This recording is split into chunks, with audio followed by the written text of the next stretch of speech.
una dintre prietenele mele bune mi-a dat să-i fac, mi-a dat sarcina să-i fac un buchețel mic pentru nunta de argint.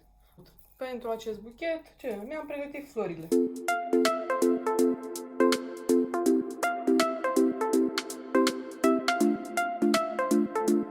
Ok, și ne apucăm de treabă.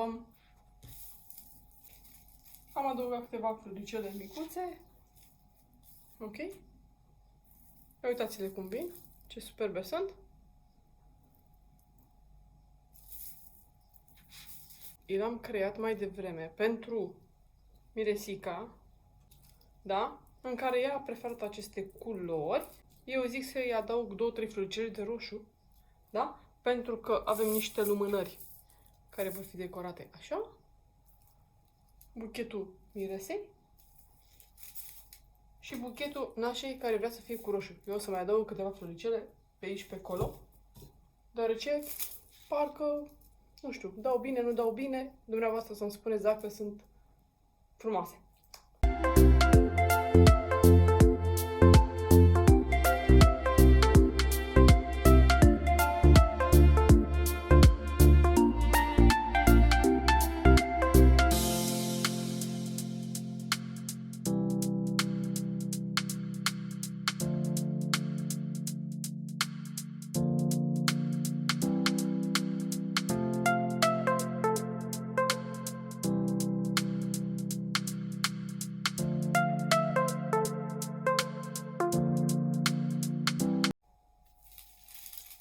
Ia uitați, și am mai pus puțină lavandă. Aceasta aici e cam ridicată, așa care să ia puțin răzvrătită. Ok. Teoretic ar trebui să fie cam toate în același fel. Da. Doar voință să ai și eu cred că putem să facem multe lucruri fără să mai le cumpărăm. Mie îmi plac la nebunie lucrurile care pot să le fac singură. Da.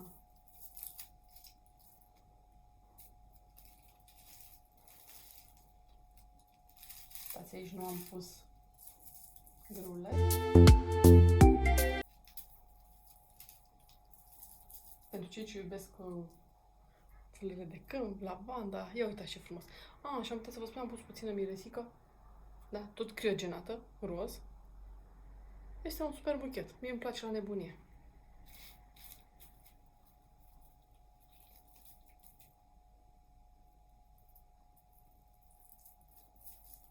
Okay. Acum o să încercăm să-l prindem. Să prindem floricele adăugate. Am niște bandă din aceea pentru flori. Da? O să punem acum maro. Mai am aici un loc care nu mă încântă pe mine cum arată. Deci ele trebuie să fie cât mai, pare să fie cât mai plin așa. Sper cu drag să vă placă.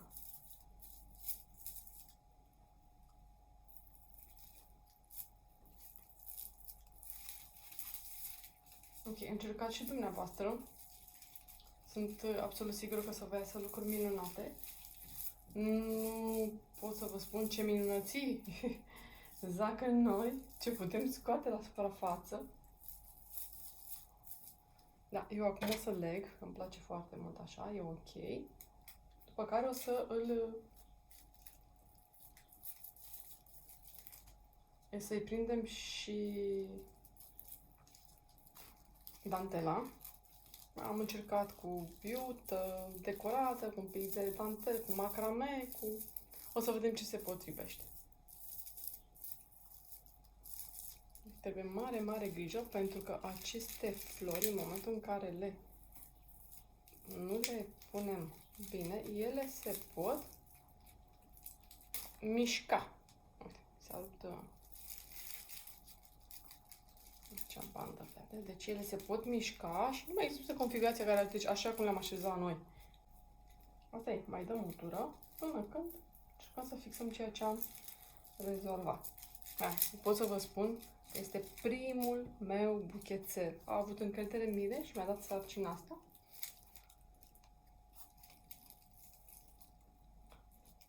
sper să o impresionez și sper din tot sufletul să vă descoperiți și dumneavoastră pasiunile. Orice.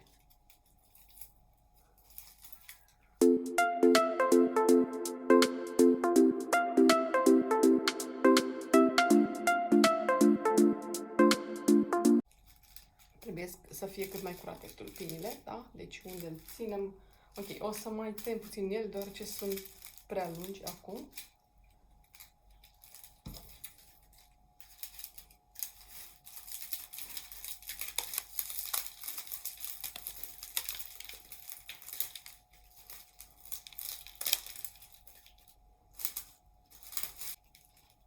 Arată mai bine.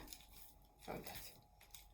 Prindem așa ceva, nu știu, sau așa ceva. Ce ziceți care s-ar potrivi mai mult?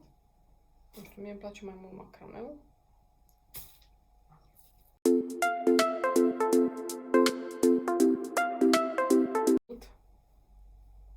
Ia uitați. Are 2 metri și asta așa. Ia să vedem dacă merge și cu asta. Cred că merge super fain și cu asta. Este ia uitați cum arată. Cred că m-am dus prea așa și n-am filmat. Ia uitați cum arată.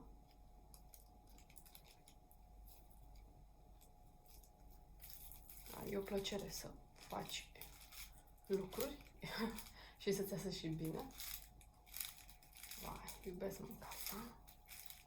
Deci când iubești ce faci, cred că l-am încărcat cam mult.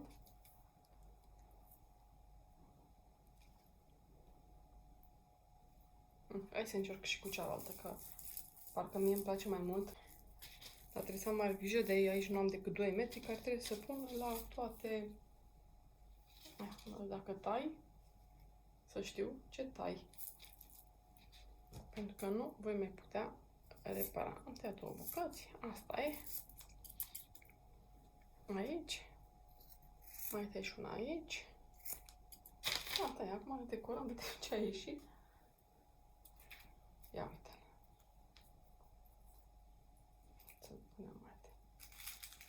Să punem mai de jos puțin. O să dăm de 2 sau de 3 ori. Să vedem cât ne ajunge. Dacă nu doar de 2 ori, este suficient.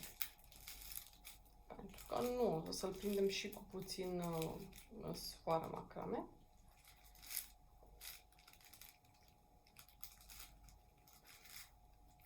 Wow, a ieșit super. Deci aici astea o să le cosmetizăm puțin.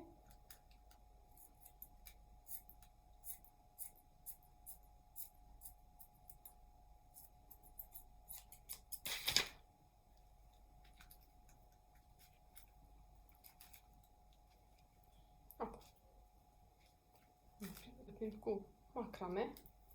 Să-l trecem așa de câteva ori. Ok.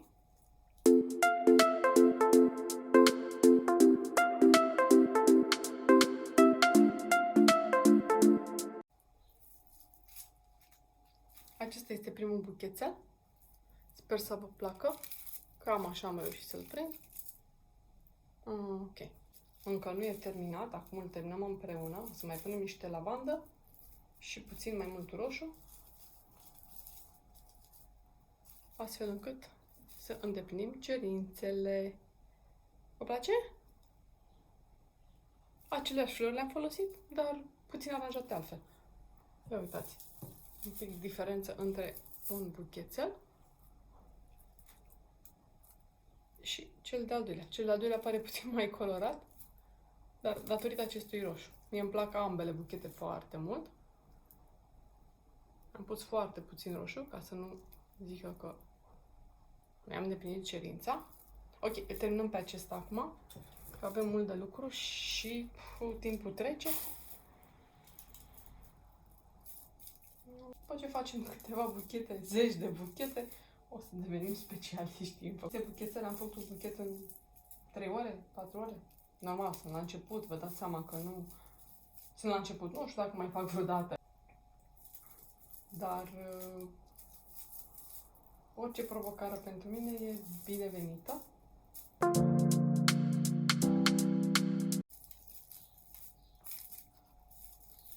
Hai, dacă încercați acasă, vă rog să scrieți în coment, să postați în coment ce ați făcut, rezultatul dumneavoastră, o poză, un mic clip, ce doriți dumneavoastră. Ia uitați ce frumos l-am îmbucățit și pe acesta, că parcă era puțin mai așa, nu știu cum. Nu-mi plăceau mie ochilor. Aici e o mică problemă. Ok, acum voi încerca să îl prind astfel încât aceste flori și la sfârșit care le-am pus să nu își mute locul. Mare grijă, pentru că imediat se mută și imediat aveți senzația că nu stă ceva bine acolo unde l-a spus. Și nu ăsta e scopul nostru. Scopul nostru este să ne iasă lucrurile așa cum ne dorim, cum vrem. Chiar dacă pentru prima dată nu ne ies foarte, foarte bine. Excelent. Ele tot sunt bine. Uitați buchețelul nostru. Puțin mai aproape ca să vedeți. Eu cred că este minunat. Nu știu, îl iubesc.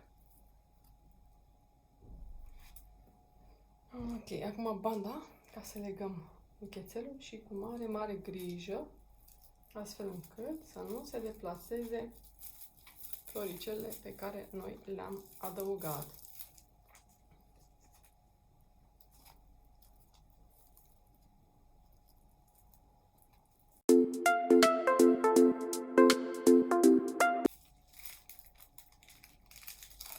Deci înainte le-am prins cu o bandă verde, dar acum, pentru că vreau să le pun de final, pentru că vreau să le pun acea bandă macrame, care este bej, îl voi lega cu bandă maro. Ok. Cam așa este. Hai, super. Ok. Haideți să vedem cât de lungi sunt. Deci trebuie să... Ia uitați, trebuie să mai tăiem din codițe. Ia uitați la acesta cum arată și acesta cum arată. Deci trebuie puțin tăiate codițele. Ia uitați.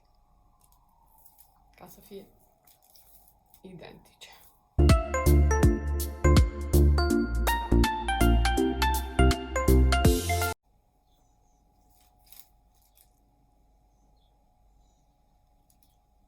Cum punem și la acesta.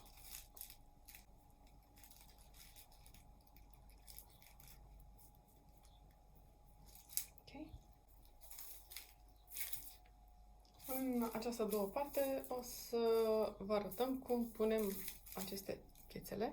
Deci acestea sunt făcute special pentru lumânări. Cum decorăm lumânări. Ok. Lumânarea aceasta are o înălțime de 41 de centimetri și o grosime de 6. Ok. Ea este făcută din ceară naturale de fagure, este rulată de mine. Da? Într-un alt videoclip o să vă arăt cum putem să rulăm acasă și să facem singuri aceste lumânărele. Ok. Decorăm cu bandă cum am hotărât. O să-i punem prima bandă singură și o să o încercăm să o și legăm. Ok, ia să vedem, din câte știu, astea erau cam lungi. Da, trebuie să mai tăiate exact de la ăsta verde de aici. O să încercăm să le punem mai jos. Deci de la verde trebuie să le tăiem. Avem două buchețele, ia să vedem. Da? Două buchețele identice. Al doilea buchețel este mai mic. Da? Mai mic, are codițele mai mici.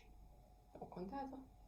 O să încercăm să le facem pe amândouă la fel.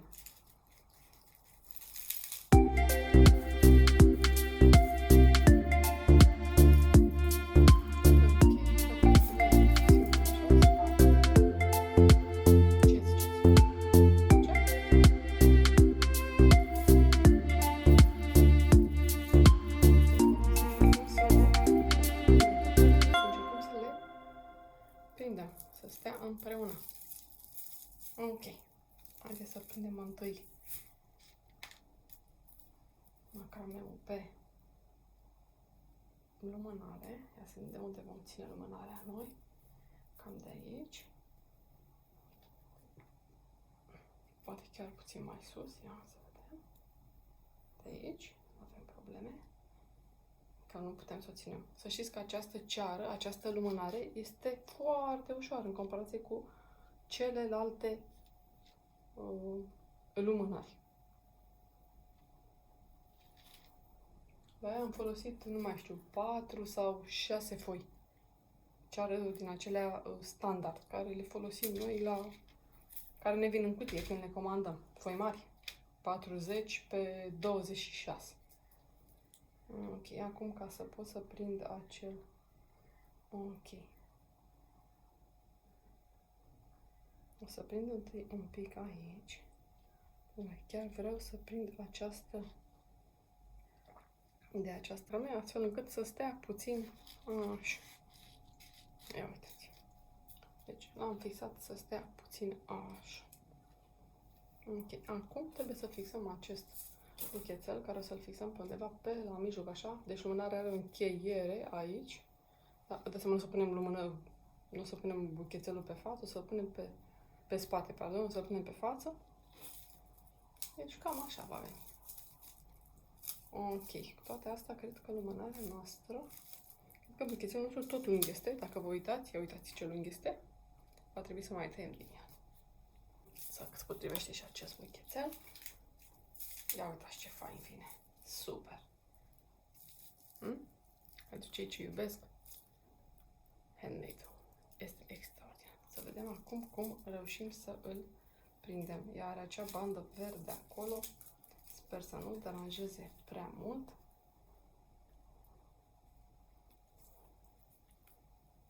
Pe nimeni. Trebuie să o dau puțin mai jos aici.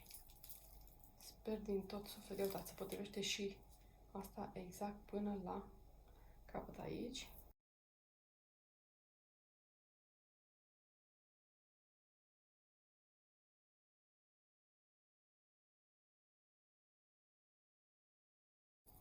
Ia uitați, cam așa arată.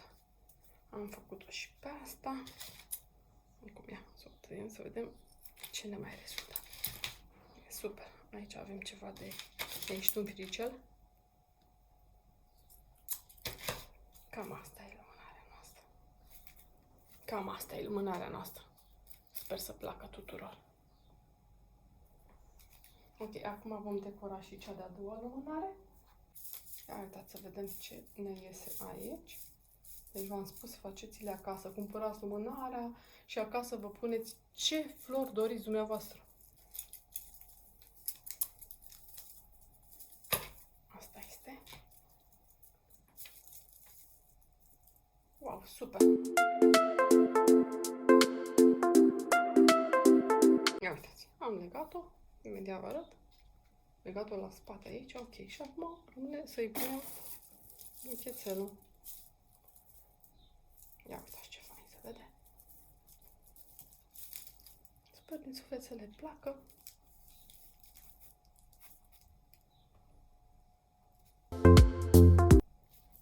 Ia uitați. Cea de-a doua lumânare.